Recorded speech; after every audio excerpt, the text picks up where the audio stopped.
Well, hello everyone, and welcome back. So today I'm going to kind of do a quick intro, and then we're going to get into the video for the day.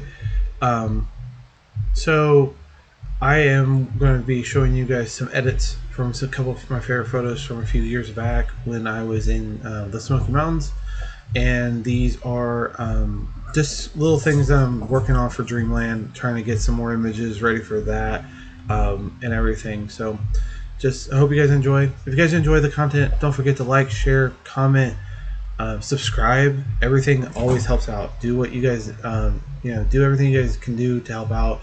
I will get onto the video and I will show you everything.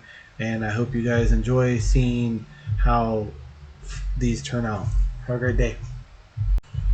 Hello, everyone, and welcome back to another editing video as I'm working on more of my Dreamland project and getting everything caught up from my past places I've been to getting it ready for the current, stuff that I'm getting ready to take so I can have older stuff and kind of substitute in and out, that kind of stuff. With that, I did not have an art show that I was supposed to have this past weekend because the vendors at the show were starting to pull out for unforeseen circumstances. So they actually moved the show to next month, which gives me a little bit of time to prepare for it some more and get some more stuff ready for the actual presentation for the first time of showing Dreamland in print. And I can't wait to show everybody, what's going on. Just keep an eye out. If you follow social medias, follow me on TikTok, everything. You'll start seeing some stuff that I'm putting out. The way I'm displaying this project for everybody to see. But let's get on to the editing and kind of showing some stuff for some new things in older photos I've edited, just to kind of give people some ideas of some stuff that you can see and capture in the future. So this is taken at Morton's Overlook. This is a one of the more scenic areas in the Smoky Mountains. This is very popular for sunset. Today, when I took this was about probably noon to 1 in the afternoon. It's a very dreary day, as you can see. It's very, you look in, you can actually see the rain coming down and you see the noise and everything, because I was shooting this at a little higher of a ISO, but that's okay because, I'm shooting on a Sony full frame mirrorless. It's kind of easier, to not have to worry about the noise so much. As I said, when I first do my edits, I always come in, do the, enable the correction. This actually came in and automatically did it for me, which is actually something you can set up for everything. You can go to settings, or you can go to, when you do importing, you can actually import photos, and you can actually have them automatically develop. You can actually develop that and show those automatically, just to kind of give you guys a heads up that it's something to do. Also, another thing you could do, kind of keep this a little less distracting, go here and hit solo mode. Solo mode is a really good tool to help you keep stuff being from less distracting. It's something I actually just learned myself and wanted to pass the information on. So after you go to your lens correction and you have removed the chromatic aberration, and this is I think that this is really a basic. I wasn't using my better lens at the time because I hadn't got it yet. This is just a kit lens that came with the camera, which I still enjoyed. It was still very sharp, and especially for landscapes, it's not meant for portraiture or anything like that, but it still did its job. So always fix the distortion and everything. Then you can come up here to basic, and you can play around with the color balance however you feel. You can do some really different ways. Like you can see the blue hues here actually create a really good mood. I do like that one a lot. You can go through and work on your exposure. Always keep track of your clippings up here. This is your tell you where it's too much black, too much whites and stuff that are clipped, and then you can kind of just play around with some stuff. Watch your sliders, kind of watch the details. I always like my clarity. My clarity really does help out with like creating that little sharper down here and brightens it up a little bit for you. You can also you can saturate that green a little bit if you wanted to. I just do it a little bit. One thing I did want to point out of something that I kind of found out a little bit while ago. If you go to your where you have your color cut grading, if you go to midtones and you go down here to luminous, you can actually work on your just your mid part of your bell, which will actually help you with the midtones, and the luminous will help with the midtones, which is where a lot of your image will be, is in the midtones. Let's give you a way to kind of define some stuff and work on the whatever you're trying to get in that overall dynamic of the image you're trying to create and everything.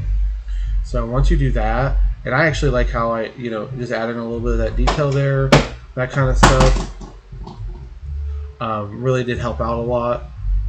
So you can go ahead and do that, and then I will always go in here, give it just a small sharpen, and then you can actually go in here and you can zoom in a little bit, and you can work on that, kind of bring that noise down just a little bit. That way it gives you kind of more of that.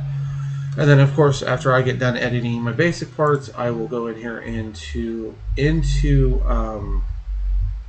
Lightroom, and I will also edit in Color Effects Pro. That way we can kind of see what we can do with that stuff. Just give me a moment for it to get to load. And once it loads, we'll get it pulled up for everybody to see.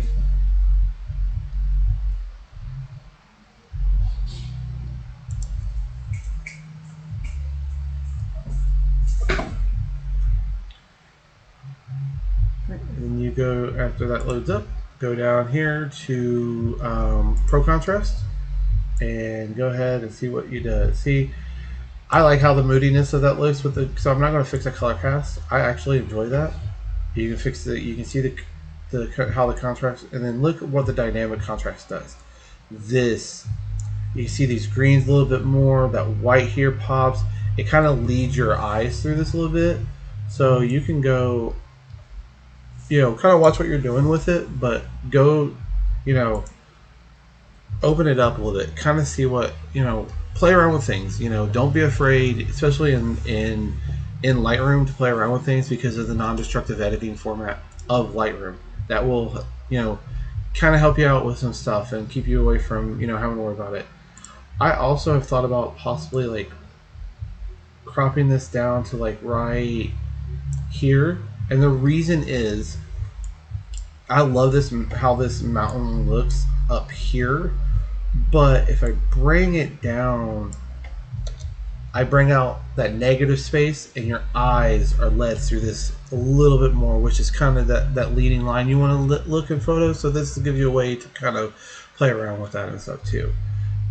This actually I really like and how it looks. So we're going to go on to the next image, which is from the same location, a different take on the shot, but a good way to kind of work on seeing a little different of a thing. So just basically doing the same stuff, kind of changing the edit up, working on you can work on that color tone, kind of fix that. You can kind of play around with things. This one would be another, bring that crop down a little bit because of how much negative space was there, and then just play around with your highlights and your shadows and your clarity. You see how the clarity kind of pops out that fog a little bit more, shows that where it broke out and everything. Kind of gives you a better view on what's going on with everything and stuff. So, and then play around with the saturation a little bit. You can go down here. You can actually bring the black tones up just a little bit.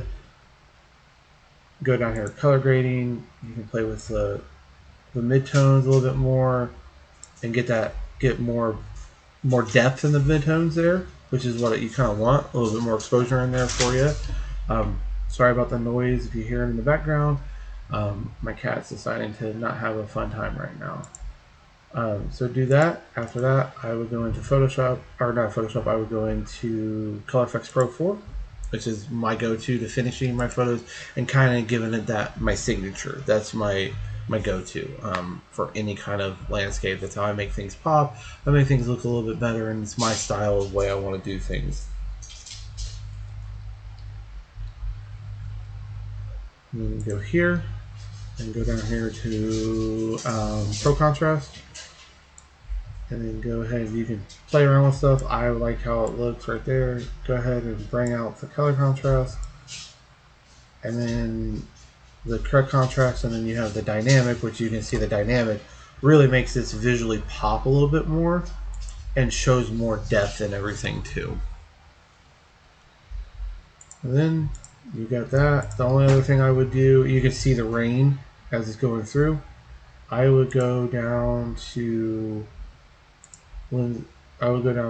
detail, and I would work on removing the luminance a little bit, just to kind of kill that the grain, the little bit of grain that's in there, and kind of give it a little bit of softer appeal. Only other thing I would do that I didn't do the first time is I would actually fix it was a little off centered. That way it can fix that for you. That one's done. And this next edit is probably one of my favorite photos I've ever taken. This is at Newfound Gap. This is a sunrise photo. I actually got lucky and caught this photo that day. I was actually packing up and leaving because I hadn't caught one because I was a little further down from this area. But I had actually got lucky enough to capture this, and I was very happy with myself. So this is a very popular photo of mine. I actually have it hanging on the wall over there. It's definitely a very popular photo when I go to places.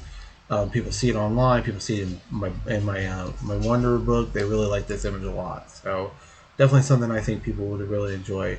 So this one you can kind of play with.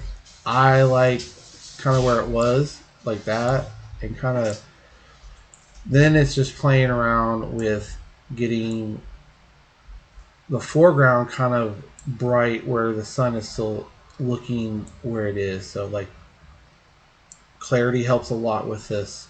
Add a little bit of the saturation, kind of brighten up. You can give a little bit of pop to everything, and then you can definitely see how that sunrise is showing in the valley right there and how beautiful it is. It's definitely one of the better areas I've done. You go down here, color grading, work on those midtones. You can kind of see how the midtones, if you bring that luminous down, actually helps with that sunrise a little bit more. To me, I like how that looks. I know it looks kind of flat and dull, but that's how I not like it, but that's how it shows that sunrise off a little bit more. And then of course go into Color Efex Pro 4 to finish the edit off.